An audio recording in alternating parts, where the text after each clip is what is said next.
Hi, I'm Michelle from Michelle's Romantic Tangle, and in this video I'm going to talk to you about embroidery floss, specifically DMC, and whether I think it's a good idea to have a complete master set of it or not.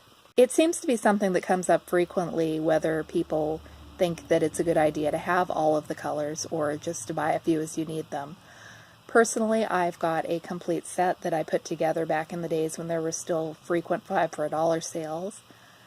There are a lot of colors here I've probably never used. There's some I may never use, but I have no regrets, and I'm going to tell you why.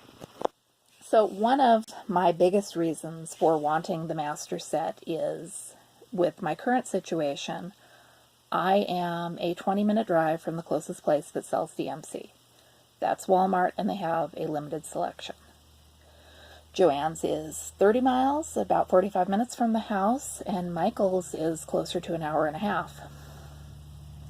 I've had days when I have driven to Michael's and Walmart and Joann's, and no one has had the color I need.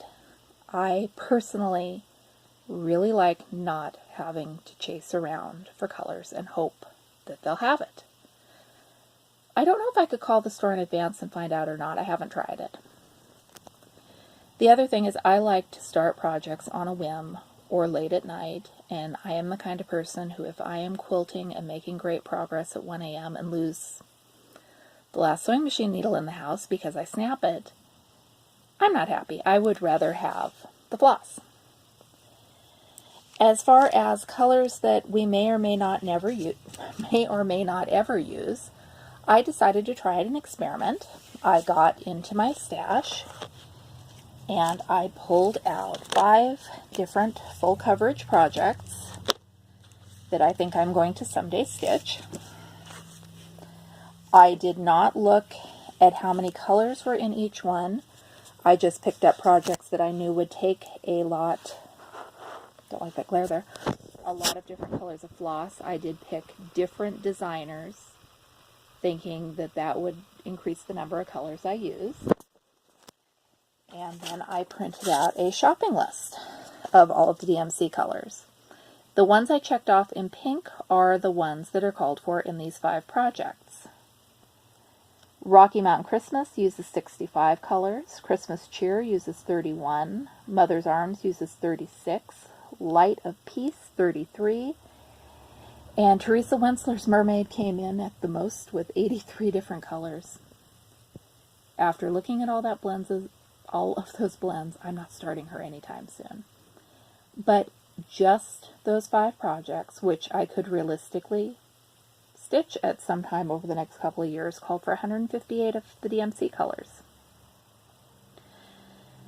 To make it a little more interesting, I pulled out the 2 projects that I am working on currently that are big full coverage projects and checked off the colors that those are using.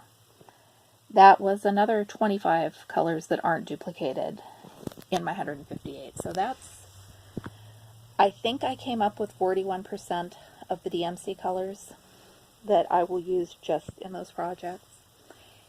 And over the years, I think I'll use the others. I might not. I might only use 2 or 3 stitches of one of them once. But I'm okay with that.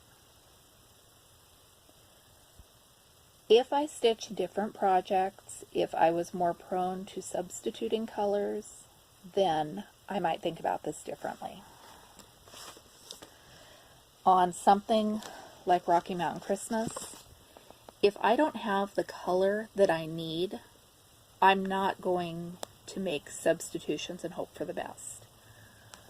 I'm going to, on these, wait until I can get my hands on the color that the chart calls for. I think those colors are there for a reason.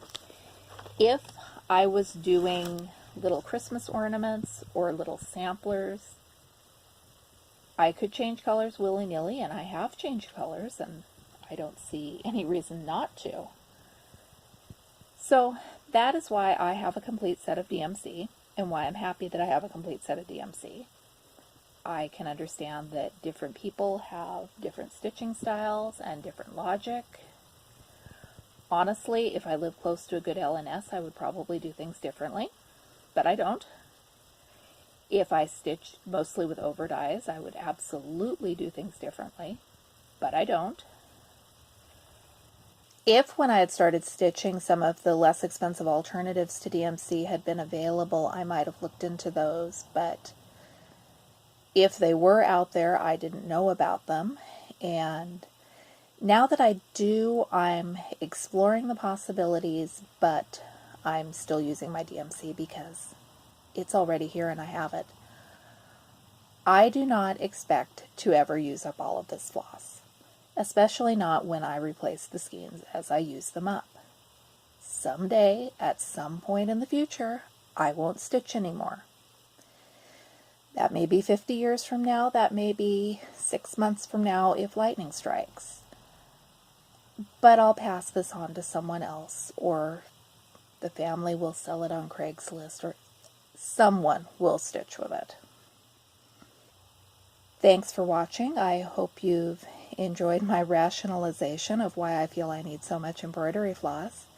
Let me know, do you have a complete collection or just a few skeins, or are you doing what I started out by doing and kitting up a project at a time and building towards a complete collection that way?